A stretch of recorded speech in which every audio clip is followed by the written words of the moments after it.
Hello good morning, जोहार, मैं संजय और आप देख रहे हैं न्यूज झारखंड। समय हो चला है झारखंड की खबरों को जानने का, उनसे अपडेट होने का। तो चलिए जानते हैं आज की 25 मुख्य बड़ी खबरों को। उससे पहले अगर आप न्यूज झारखंड चैनल पे नए हैं तो प्लीज चैनल को सब्सक्राइब करके बेल आइकन प्रेस कर दीजिए, जिससे आप तक झारखंड की हर एक छोटी बड़ी खबर का अपडेट आप तक पहुंचता रहे।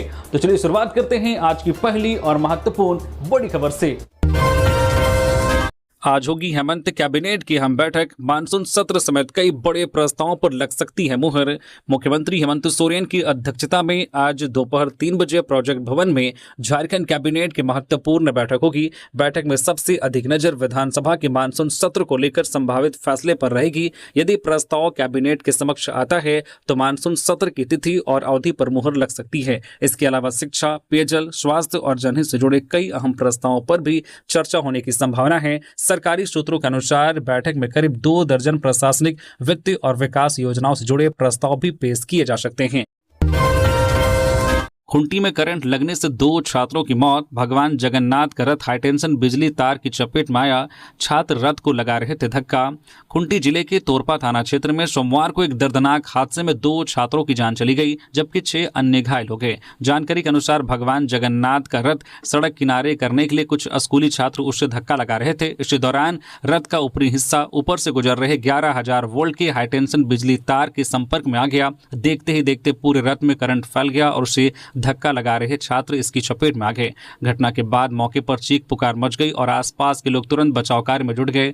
हादसे में श्रीहरि +2 उच्च विद्यालय के 12वीं कक्षा के छात्र चंदन कुमार 20 वर्षीय और तेजेश्वर महतो 18 वर्षीय की मौत हो गई। परिजनों ने बताया कि स्कूल में लंच ब्रेक के दौरान छात्र बाहर निकले थे और रथ को रास्ते से हटाने में मदद कर रहे थे। करंट लगते ही सभी छात्र जमीन पर गिर पड़े। स्थानीय लोगों की सहायता से सभी घायलों को तत्काल अस्पताल पहुंचाया गया, जहां डॉक्टरों ने चंदन कुमार और तेजेश्वर महतो को मृत घोषित कर दिया। अन्य 6 छात्रों का इलाज जारी है। पुलिस ने दोनों शवों को पोस्टमार्टम के लिए भेज दिया है और हादसे के कारणों की जांच शुरू कर दी गई है। इस घटना के बाद पूरे क्षेत्र में शोक की लहर है और मृत छात्रों के परिजनों का रो रो कर बुरा हाल है।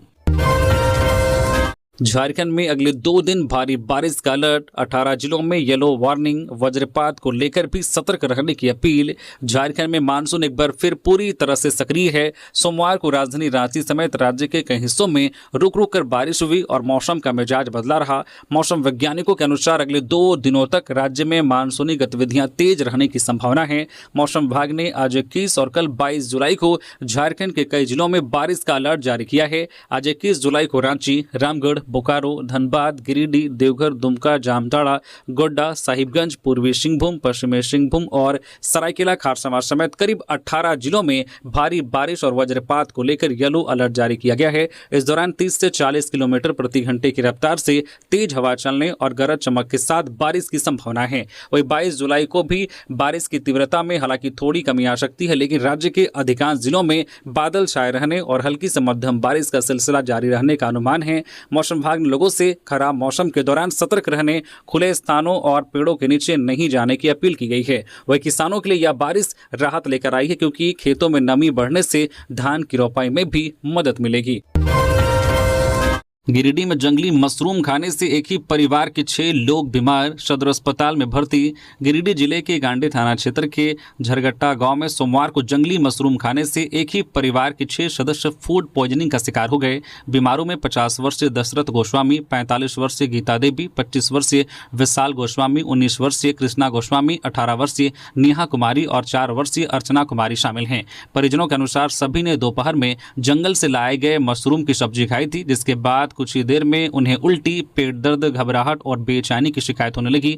तबियत बिगड़ने पर सभी को तुरंत गिरिडीह सदर अस्पताल में भर्ती कराया गया, जहां डॉक्टरों की निगरानी में उनका इलाज चल रहा है। चिकित्सकों ने बताया कि समय पर अस्पताल पहुंचने के कारण सभी मरीजों की हालत फिलहाल नियंत्रण में है। डॉक्टरों ने लोगों से अपील की है कि बिना पहचान वाले जंगली मशरूम का सेवन ना करें, क्योंकि कई जंगली मशरूम जहरीले होते हैं और इनके सेवन से गंभीर फूड पॉइजनिंग के साथ जान का भी खतरा हो सकता है। जंतर मंतर पर फिर शुरू हुआ कॉकरोच जनता पार्टी का प्रदर्शन। संसद मार्च के दौरान लाठीचार्ज और झड़प के बाद बढ़ा तनाव। कॉकरोच जनता पार्टी सीजेपी ने जंतर मंतर पर सोमवार रात 10:30 बजे से फिर से प्रदर्शन शुरू कर दिया है। सीजेपी ने दोबारा मंच तैयार किया है और वे जंतर मंतर के अंदर विरोध प्रदर्शन कर रहे हैं। इससे पहले सुबह 8 से शाम 5 बजे तक सीजेपी के संसद तक मार्च निकालने के दौरान कई बार प्रदर्शनकारियों और पुलिस के बीच झड़प हुई थी। इसके बाद पुलिस ने शाम 5 बजे तक जंतर मंतर को खाली करा दिया था।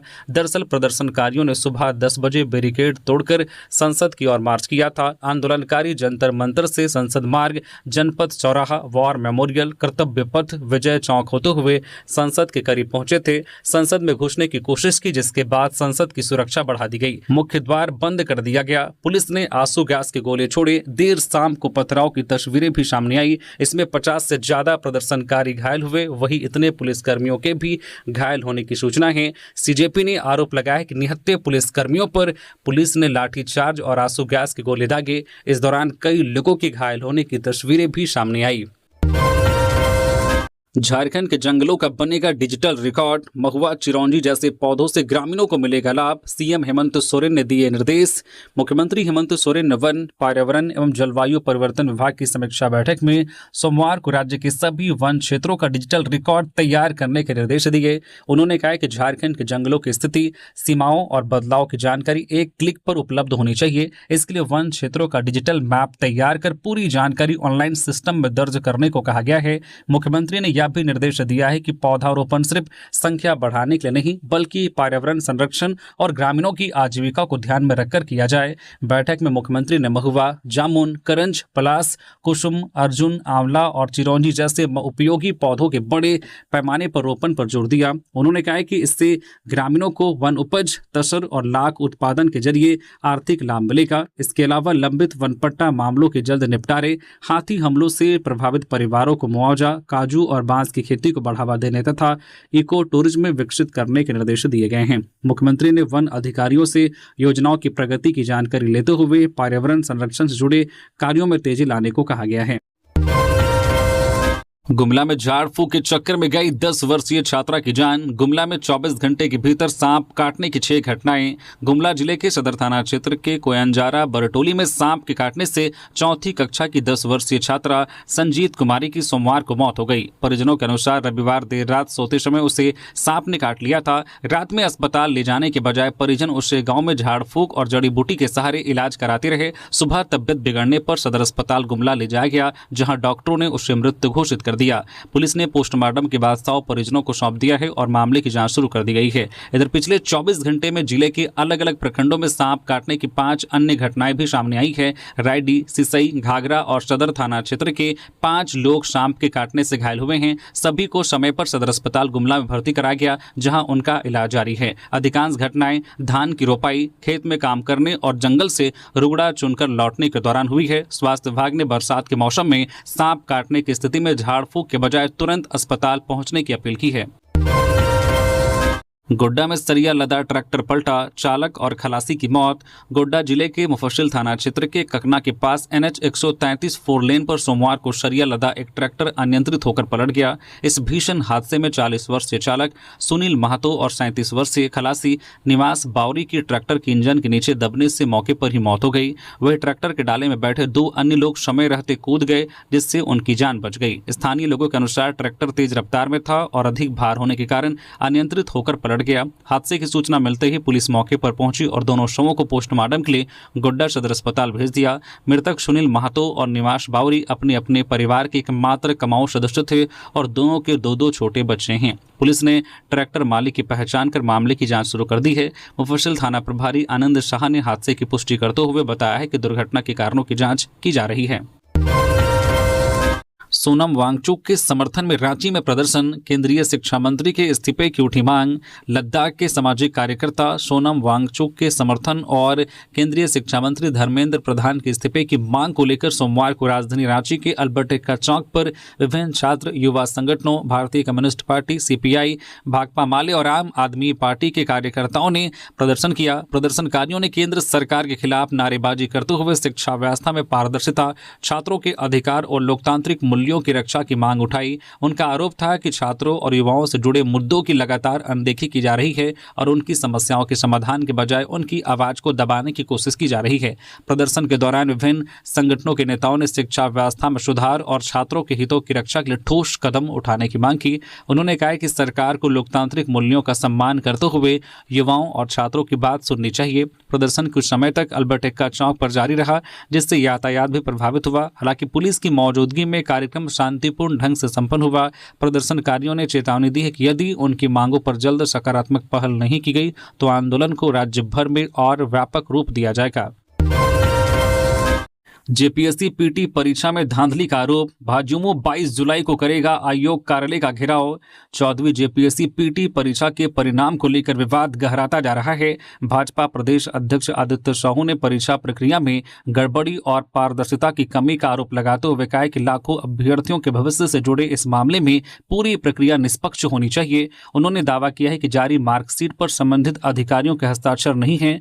अभ्यर्थियों को आरटीआई के जरिए ओएमआर सीट की कॉपी नहीं मिल रही है और आयोग की वेबसाइट पर भी जरूरी रिकॉर्ड उपलब्ध नहीं कराए गए हैं। उन्होंने सरकार और झारखंड लोक सेवा आयोग से इस मामले में स्थिति स्पष्ट करने की मांग की है। इन आरोपों के विरोध में भारतीय जनता युवा मोर्चा ने 22 जुलाई को जेपीएससी कार्यालय का घेराव करने का ऐलान किया है। कार्यकर्ता सुबह 10 बजे जयपाल सिंह स्टेडियम में जुटेंगे और वहां से मार्च निकालकर आयोग कार्यालय पहुंचेंगे। भाजपा का कहना है कि आंदोलन पारदर्शी भर्ती प्रक्रिया और युवाओं के अधिकारों की लड़ाई है। वही अब सभी की नजर 22 जुलाई के प्रदर्शन और जेपीएससी की संभावित प्रतिक्रिया पर टिकी हुई है।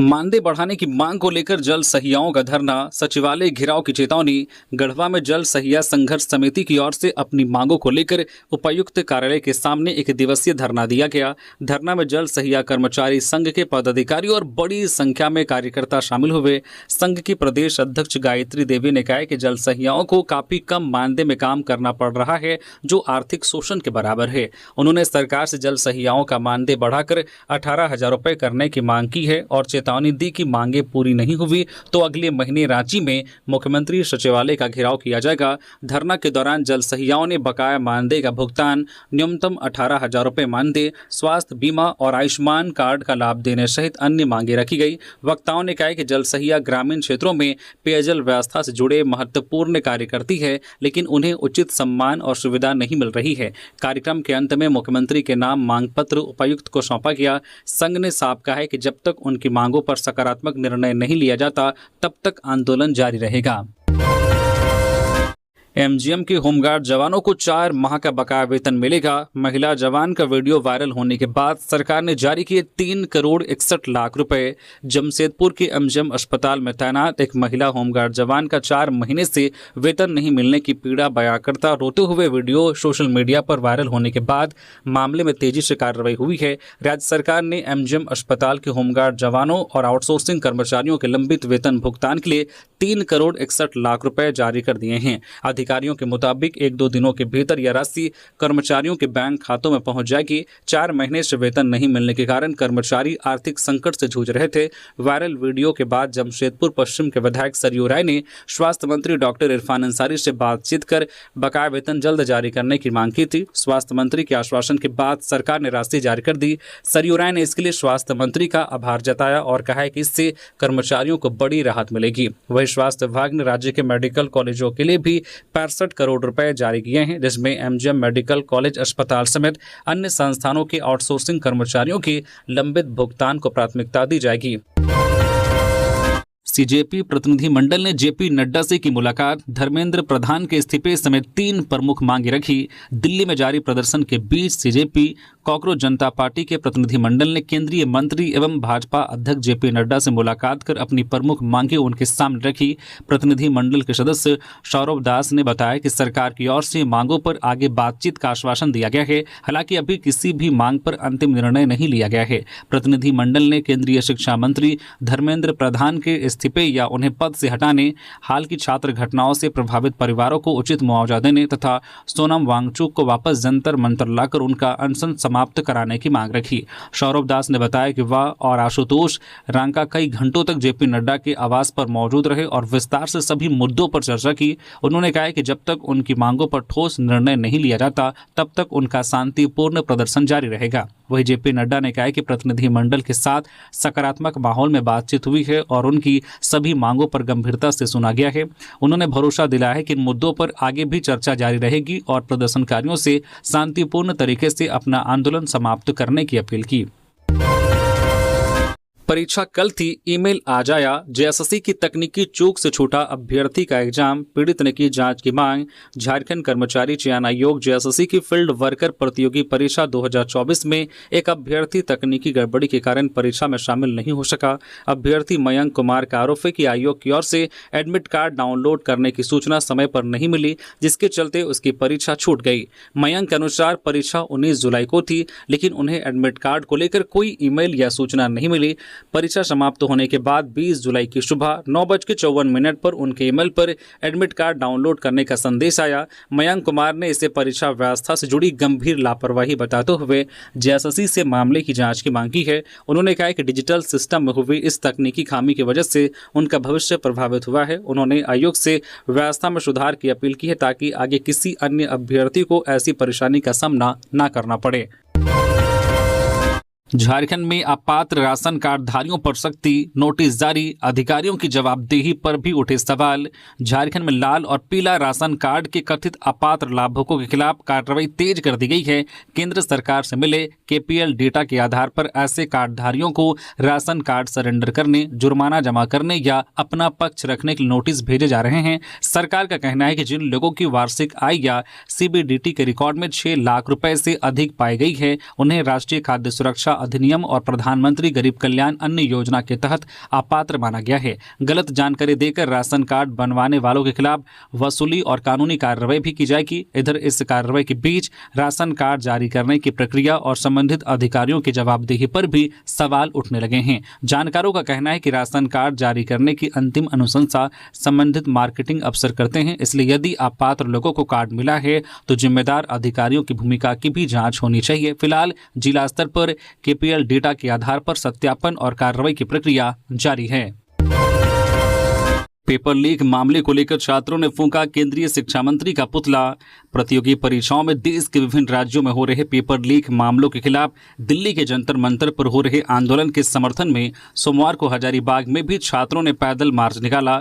छात्र युवा अधिकारी संघ ने गांधी मैदान से जिला परिषद चौक तक पैदल मार्च किया और केंद्रीय शिक्षा मंत्री धर्मेंद्र प्रधान का पुतला दहन किया। छात्रों ने केंद्र सरकार के खिलाफ जमकर नारेबाजी की, कहा कि पेपर लीक पर रोक लगाने के साथ ही सरकार की जवाबदेही तय होनी चाहिए और धर्मेंद्र प्रधान इस्तीफा दे। आंदोलन का नेतृत्व संघ के राधे मेहता ने किया। जीवन यादव ने कहा कि आज देश के युवा सबसे अधिक प्रताड़ित हैं। सरकार की हठ धर्मिता के आगे युवाओं ने दिखा दिया है कि भारत के युवा अन्याय के खिलाफ एकजुट हैं। पलामू में तेज रफ्तार ट्रक की टक्कर से छात्र की मौत, शिक्षिका मां समेत 3 घायल। पलामू जिले के मेदिनीनगर सदर थाना क्षेत्र के सिंगरा खुर्द गांव में सोमवार को हुए भीषण सड़क हादसे में स्कूटी सवार छात्र अंश कुमार की मौत हो गई, जबकि उसकी शिक्षिका मां सुनीता देवी, बहन अंशिका और ममीरा भाई नारायण कुमार रवि गंभीर रूप से घायल हो गए। जानकारी के अनुसार सुनीता देवी अपने दोनों बच्चों को स्कूल छोड़ने के लिए मेदिनीनगर जा रही थी। इसी दौरान नेशनल हाईवे पर पीछे से आए तेज रफ्तार ट्रक ने उनकी स्कूटी को जोरदार टक्कर मार दी, जिससे अंश कुमार की मौके पर ही मौत हो गई। स्थानीय लोगों की मदद से सभी घायलों को मेदिनीनगर मेडिकल कॉलेज अस्पताल पहुंचाया गया, जहां डॉक्टरों ने अंश कुमार को मृत घोषित कर दिया। अन्य घायलों की हालत गंभीर होने पर उन्हें निजी अस्पताल में भर्ती कराया गया है, जहां उनका इलाज जारी है। हादसे के बाद ट्रक चालक वाहन छोड़कर मौके से फरार हो गया। घटना की सूचना मिलते ही अंश के पिता, जो आईटीबीपी में तैनात है, उत्तराखंड से पलामू के लिए रवाना हो गए हैं। पुलिस मामले की जांच में जुटी है। गुमला में खेत में पटावन के दौरान करंट लगने से किसान की मौत। गुमला के सदर थाना क्षेत्र के तेलगांव में सोमवार को खेत में पटावन के दौरान करंट लगने से 50 वर्षीय किसान फिरंगी साहू की मौत हो गई। परिजनों के अनुसार वह सुबह धान की रोपनी की तैयारी के लिए मोटर लगाकर खेत में पानी दे रहे थे। कम बारिश के कारण बिचड़ा सूखने लगा था, इसलिए पटावन किया जा रहा था। इसी दौरान उन्हें अचानक बिजली का करंट लग गया और वह गंभीर रूप से झुलस गए। हादसे के बाद परिजन उन्हें तुरंत सदर अस्पताल गुमला लेकर पहुंचे, जहाँ डॉक्टरों ने जाँच के बाद उन्हें मृत घोषित कर दिया। सूचना मिलने पर पुलिस ने शव को पोस्टमार्टम के लिए भेज दिया और मामले की जांच शुरू कर दी। प्रारंभिक आशंका है कि खेत में पानी और नमी के बीच कटे हुए बिजली के तार की चपेट में आने से यह हादसा हुआ। मृतक अपने पीछे पत्नी और बच्चों को छोड़ गए हैं। झारखंड में 22 जुलाई को होगी अंतिम BLO-BLA की बैठक। 5 अगस्त को जारी होगा ड्राफ्ट वोटर लिस्ट। मुख्य निर्वाचन पदाधिकारी के रवि कुमार ने सोमवार को निर्वाचन सदन में सभी मान्यता प्राप्त राजनीतिक दलों के प्रतिनिधियों के साथ बैठक कर मतदाता सूची के विशेष संक्षिप्त पुनरीक्षण अभियान की समीक्षा की। उन्होंने बताया कि 22 जुलाई 2026 को सभी मतदान केंद्रों पर BLO और BLA 2 की तीसरी एवं अंतिम बैठक आयोजित होगी। इस दौरान चुनाव पाठशाला भी लगेगी, जिसमें मतदाताओं और राजनीतिक दलों के प्रतिनिधियों की भागीदारी सुनिश्चित करने की अपील की गई है। बैठक में अनुपस्थित, स्थानांतरित, मृत और डुप्लीकेट मतदाताओं की सूची का अंतिम सत्यापन किया जाएगा। मुख्य निर्वाचन पदाधिकारी ने बताया कि 5 अगस्त 2026 को ड्राफ्ट मतदाता सूची प्रकाशित की जाएगी। उन्होंने मतदाताओं से अपील की है कि वे अपने भरे हुए और हस्ताक्षरित न्यूमरेशन फॉर्म जल्द से जल्द संबंधित BLO के पास जमा करें। यदि किसी का फॉर्म नहीं मिला है या खराब हो गया है तो नया फॉर्म BLO या ERO कार्यालय से प्राप्त किया जा सकता है। साथ ही राजनीतिक दलों से भी पुनरीक्षण प्रक्रिया को पारदर्शी और त्रुटि रहित बनाने में सहयोग करने की अपील की है।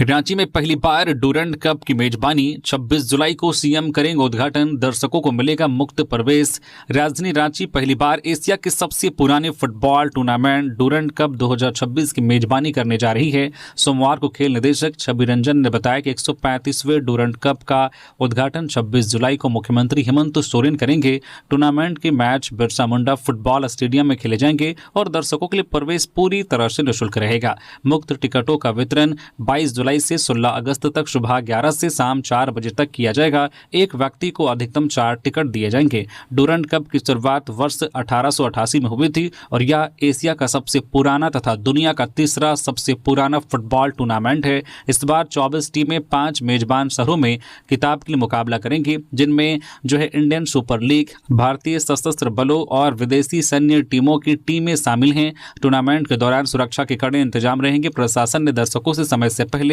स्टेडियम पहुंचने की अपील की है और स्टेडियम में कई प्रतिबंधित सामान ले जाने की अनुमति नहीं होगी।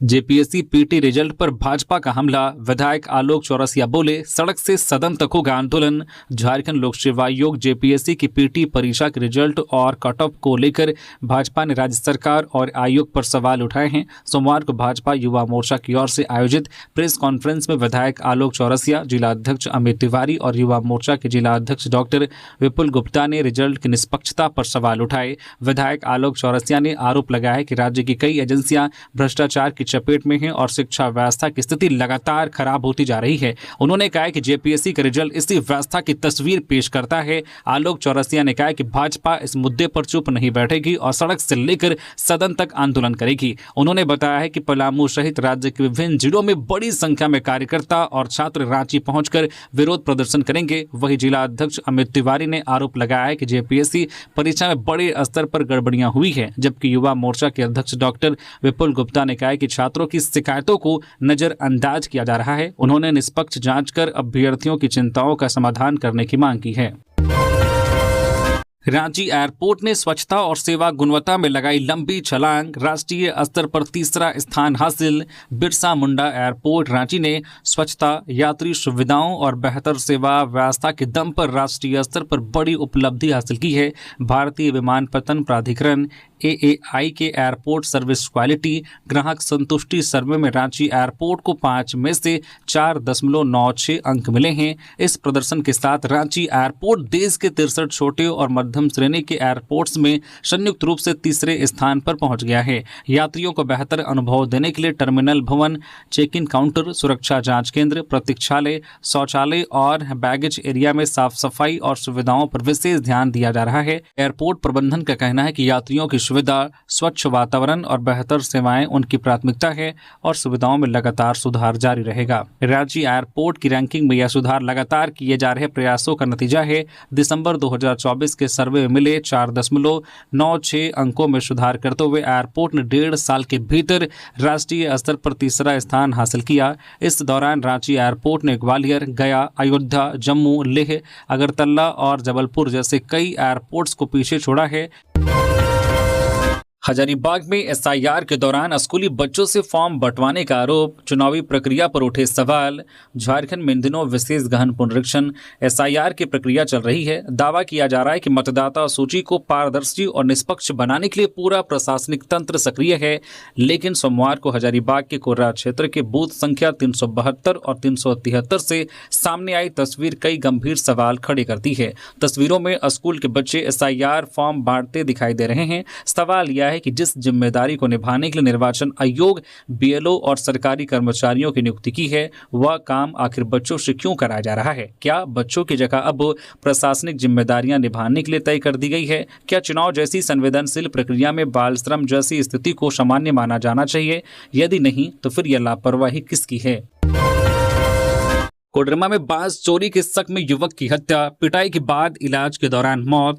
कोडरमा के नवलसाही थाना क्षेत्र के डोंगोडी गांव में बांस चोरी के शक में एक युवक की पीट कर हत्या का मामला सामने आया है। मृतक की पहचान 30 वर्षीय ध्रुव साव के रूप में हुई है। बताया जा रहा है कि ध्रुव घर की मरम्मत के लिए पड़ोसी के घर से 2 बांस लेकर आया था और रविवार शाम उसे वापस करने पहुंचा था, जहां चोरी का आरोप लगाकर विवाद हो गया। आरोप है कि मोहन साव और उनके बेटों ने बांस के टुकड़ों से ध्रुव की पिटाई कर दी, जिससे वह गंभीर रूप से घायल हो गया। इलाज के दौरान सोमवार शाम उसकी मौत हो गई। घटना के बाद आरोपी फरार है। पुलिस ने मामला दर्ज कर जांच शुरू कर दी है और आरोपियों की तलाश जारी है।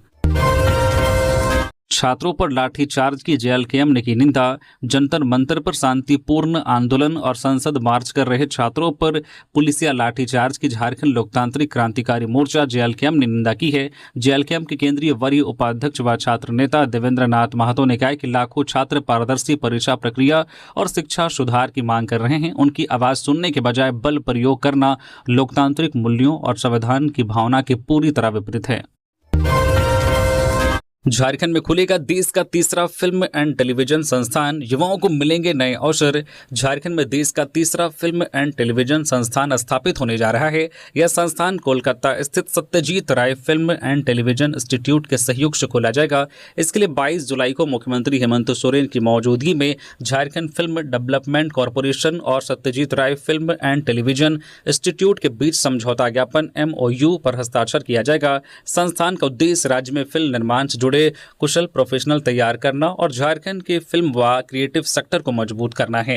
इस संस्थान में युवाओं को फिल्म निर्माण, अभिनय, कंटेंट राइटिंग, निर्देशन, सिनेमैटोग्राफी, एडिटिंग एंड एनिमेशन जैसे रोजगार से जुड़े कोर्स की ट्रेनिंग दी जाएगी। शुरुआत में इसका संचालन सूचना भवन से किया जाएगा और बाद में इसे विस्तार दिया जाएगा। सरकार का मानना है कि इस संस्थान से झारखंड की कला, संस्कृति और सिनेमा को नई पहचान मिलेगी। साथ ही युवाओं के लिए फिल्म और मीडिया क्षेत्र में रोजगार के नए अवसर भी पैदा होंगे। देश में अभी ऐसा प्रमुख संस्थान पुणे में संचालित है। चतरा में टीएसपीसी का वांछित नक्सली गिरफ्तार, 6 संगीन मामलों का आरोपी दबोचा गया। चतरा जिले में नक्सल विरोधी अभियान के तहत पुलिस और सुरक्षा बलों को बड़ी सफलता मिली है। प्रतिबंधित नक्सली संगठन टीएसपीसी का वांछित नक्सली नरेश गंझू उर्फ रविकांत जी गिरफ्तार कर लिया गया है। पुलिस के अनुसार 19 जुलाई 2026 को गुप्त सूचना मिली थी कि लावालौंग थाना क्षेत्र के मनधनिया गाँव का रहने वाला नरेश गंझू चोरी छिपे अपने घर आया हुआ है। सूचना के आधार पर गठित संयुक्त छापामारी दल ने मनधनिया गाँव के पास जंगल की घेराबंदी कर उसे गिरफ्तार कर लिया। पुलिस के मुताबिक नरेश गंझू के खिलाफ चतरा और लातेहार के विभिन्न थानों में कुल 6 संगीन मामले दर्ज हैं। इनमें रंगदारी, हत्या के प्रयास, आर्म्स एक्ट, CLA और UAPA जैसी गंभीर धाराओं के मामले शामिल हैं। पुलिस का कहना है कि आरोपी से पूछताछ की जा रही है और उसके नेटवर्क से जुड़ी अन्य जानकारियां भी जुटाई जा रही है। गुमला में संदिग्ध परिस्थितियों में मिला व्यक्ति का शव, परिजनों ने जताई हत्या की आशंका। गुमला शहर के चेटर स्थित शाह मैदान में सोमवार को 40 वर्षीय गोपी गोप उर्फ डब्लू का शव संदिग्ध परिस्थितियों में मिला। मृतक मिशन चौक शांतिनगर का रहने वाला था। शव पर सिर, कान और शरीर के अन्य हिस्सों में चोट के निशान मिलने के बाद परिजनों ने हत्या की आशंका जताई है। सूचना पर पहुंची पुलिस ने शव को कब्जे में लेकर पोस्टमार्टम के लिए सदर अस्पताल भेज दिया। डॉक्टरों का कहना है कि पोस्टमार्टम रिपोर्ट आने के बाद ही मौत के सही कारणों का पता चल सकेगा। परिजनों के अनुसार गोपी रविवार देर शाम खेत से घर लौटने के बाद शराब पीने के लिए निकल गया था, लेकिन वापस नहीं आया। रात भर तलाश के बाद सोमवार सुबह उसका शव मिलने की सूचना मिली। पुलिस ने मामले की जांच शुरू कर दी है और आसपास के CCTV फुटेज खंगाले जा रहे हैं। साथ ही मृतक के परिचितों से भी पूछताछ हो रही है। अधिकारियों का कहना है कि जांच और पोस्टमार्टम रिपोर्ट के आधार पर ही आगे की कार्रवाई की जाएगी। गिरिडीह में 17 करोड़ 39 लाख की 119 विकास योजनाओं का शिलान्यास। मंत्री श्री दिव्य कुमार ने गुणवत्ता पर दिए सख्त निर्देश। गिरिडीह नगर निगम क्षेत्र में सोमवार को 17 करोड़ 39 लाख रुपए की लागत से 119 विकास योजनाओं का शिलान्यास किया गया। नगर विकास एवं आवास विभाग के मंत्री श्री दिव्य कुमार ने नगर निगम कार्यालय परिसर में पूजा अर्चना और दीप प्रज्वलन के साथ योजनाओं की शुरुआत की। इस दौरान महापौर प्रमिला मेहरा, उप महापौर सुमित कुमार, उपायुक्त नगर निगम के अधिकारी, वार्ड पार्षद और बड़ी संख्या में स्थानीय लोग मौजूद रहे। मंत्री ने कहा कि इन योजनाओं से शहर में सड़क, नाली, पेयजल और स्ट्रीट लाइट जैसी बुनियादी सुविधाओं का विस्तार होगा, जिससे लोगों को बेहतर सुविधाएं मिलेंगी। मंत्री श्री दिव्य कुमार ने निर्माण कार्यों की गुणवत्ता पर विशेष जोर देते हुए संवेदकों और अधिकारियों को सख्त निर्देश दिए हैं कि किसी भी हाल में गुणवत्ता समझौता नहीं किया जाए। 11,000 रुपए के विवाद में दोस्त बना दुश्मन, चापड़ से हमला कर युवक को किया गंभीर घायल। सरायकेला खारसावां की आदित्यपुर थाना क्षेत्र स्थित आरआईटी मोड़ के पास सोमवार सुबह 19 वर्षीय रोहित हेम्ब्रम पर उसके ही दोस्त बीजू महतो ने धारदार चापड़ से जानलेवा हमला कर दिया। रोहित राजनगर थाना क्षेत्र के टांगा रानी गांव का रहने वाला है और आदित्यपुर में रहकर काम करता है। जानकारी के अनुसार दोनों के बीच पिछले 2 साल से दोस्ती थी, लेकिन 11,000 रुपए के लेन देन को लेकर विवाद चल रहा था। सोमवार को बीजू ने पैसे लौटाने और मोबाइल वापस लेने के बहाने रोहित को बुलाया, जहां कहासुनी के बाद उसने चापड़ से ताबड़तोड़ हमला कर दिया। हमले में गंभीर रूप से घायल रोहित ने अपने रूम पार्टनर को फोन कर घटना की जानकारी दी। इसके बाद स्थानीय लोगों की मदद से उसे पहले गंगोत्री अस्पताल ले जाया गया, जहां से गंभीर हालत को देखते हुए टाटा मुख्य अस्पताल टीएमएच रेफर कर दिया गया। दिन दहाड़े हुई इस वारदात से इलाके में दहशत फैल गई है। पुलिस ने मामला दर्ज कर आरोपी की तलाश शुरू कर दी है और उसकी गिरफ्तारी के लिए छापेमारी की जा रही है। उत्पाद मंत्री योगेंद्र प्रसाद ने अधिकारियों को दिए सख्त निर्देश, बोले कालाबाजारी और लापरवाही पर होगी कार्रवाई। दुमका में सोमवार को झारखंड के उत्पाद एवं मद्य निषेध मंत्री योगेंद्र प्रसाद ने विभागीय अधिकारियों के साथ समीक्षा बैठक कर अवैध शराब और कालाबाजारी पर सख्ती से रोक लगाने के निर्देश दिए। उन्होंने कहा है कि उत्पाद विभाग पहले से विवादों से जुड़ा रहा है, इसलिए सभी अधिकारी पूरी जिम्मेदारी के साथ काम करें। मंत्री ने संथाल परगना के 6 जिलों दुमका, देवघर, जामताड़ा, पाकुड़, गोड्डा और साहिबगंज के अधिकारियों को नियमित क्षेत्र भ्रमण करने तथा अवैध शराब के निर्माण, भंडारण और बिक्री के खिलाफ लगातार अभियान चलाने को कहा। उन्होंने बताया कि वित्त वर्ष 2026-27 में विभाग को 4,600 करोड़ रुपए राजस्व संग्रह का लक्ष्य मिला है। बैठक में मंत्री ने पेयजल योजनाओं की भी समीक्षा की और कहा कि जल जीवन मिशन के लिए 116 करोड़ रुपए मिलने के बाद रुकी हुई योजनाओं में तेजी आएगी। उन्होंने अधिकारियों को चेतावनी दी है कि योजनाओं के क्रियान्वयन में किसी भी तरह की लापरवाही मिलने पर संबंधित अधिकारियों और ठेकेदारों पर कार्रवाई की जाएगी। वहीं एसआईआर को लेकर उन्होंने कहा कि सही लोगों का नाम मतदाता सूची से नहीं छूटना चाहिए और गलत नाम किसी भी स्थिति में शामिल नहीं होना चाहिए। डूरंड कप से पहले रांची में अतिक्रमण हटाओ अभियान तेज, मोरहाबादी में बनेगी अस्थायी पार्किंग। डूरंड कप 2026 के सफल आयोजन को लेकर रांची नगर निगम ने सोमवार को मोरहाबादी और हरमू चौक क्षेत्र में बड़े पैमाने पर अतिक्रमण हटाओ अभियान चलाया। निगम की इन्फोर्समेंट टीम ने होटल पार्क प्राइम से टीआरआई और वेंडिंग जोन 2 तक सरकारी जमीन को अतिक्रमण मुक्त कराया। इस दौरान अवैध बैरिकेडिंग, होर्डिंग्स, विज्ञापन बोर्ड, ठेला खोमचा, अस्थायी निर्माण और एक निजी स्कूल द्वारा किए गए अतिक्रमण को हटाया गया। साथ ही अवैध टाइल्स हटाकर झाड़ियों की भी सफाई कराई गई। नगर निगम के अधिकारियों ने बताया कि डूरंड कप के दौरान बिरसा मुंडा फुटबॉल स्टेडियम में बड़ी संख्या में दर्शकों के पहुंचने की संभावना को देखते हुए मोरहाबादी में खाली कराई गई सरकारी जमीन को अस्थायी पार्किंग के रूप में विकसित किया जाएगा, ताकि यातायात व्यवस्था सुचारू बनी रहे। नगर आयुक्त सुशांत गौरव ने कहा कि डूरंड कप रांची के लिए गर्व का अवसर है और शहर को स्वच्छ, सुरक्षित और व्यवस्थित रखना प्राथमिकता है। साथ ही लोगों से सार्वजनिक भूमि पर दोबारा अतिक्रमण नहीं करने की अपील की है। रांची के 2 लाख राशन कार्डधारियों को बड़ी राहत, मजदूरों की हड़ताल खत्म, जल्द शुरू होगा राशन वितरण। रांची शहर के करीब 2 लाख राशन कार्डधारियों के लिए राहत की खबर है। झारखंड राज्य खाद्य सुरक्षा के गोदाम मजदूरों की हड़ताल समाप्त हो गई है। 2 महीने के बकाया मजदूरी भुगतान के बाद मजदूरों ने अपना आंदोलन वापस लेते हुए सोमवार से काम शुरू कर दिया है। मजदूरों की हड़ताल के कारण पिछले 20 दिनों से गोदामों में अनाज की लोडिंग और अनलोडिंग का काम पूरी तरह से प्रभावित हुआ था, जिसका सीधा असर पीडीएस व्यवस्था पर पड़ा था। जुलाई महीने का राशन समय पर नहीं पहुंचने से रांची शहरी क्षेत्र के लगभग 2 लाख लाभुकों को परेशानी का सामना करना पड़ रहा था। मजदूरों के काम पर लौटने के बाद अब गोदामों से पीडीएस डीलरों तक अनाज पहुंचाने की प्रक्रिया फिर से शुरू हो गई है। खाद्य आपूर्ति विभाग के अधिकारियों ने बताया कि प्राथमिकता के आधार पर राशन का उठाव और वितरण कराया जा रहा है ताकि सभी लाभुकों तक जल्द से जल्द अनाज पहुंच सके। विभाग का दावा है कि आने वाले कुछ दिनों में रांची शहर के सभी राशन कार्डधारियों को जुलाई महीने का बकाया राशन मिल जाएगा। झारखंड के लाल लहराया तिरंगा। लेफ्टिनेंट कर्नल जयप्रकाश के नेतृत्व में भारतीय सेना ने माउंट कून फतह कर रचा कीर्तिमान।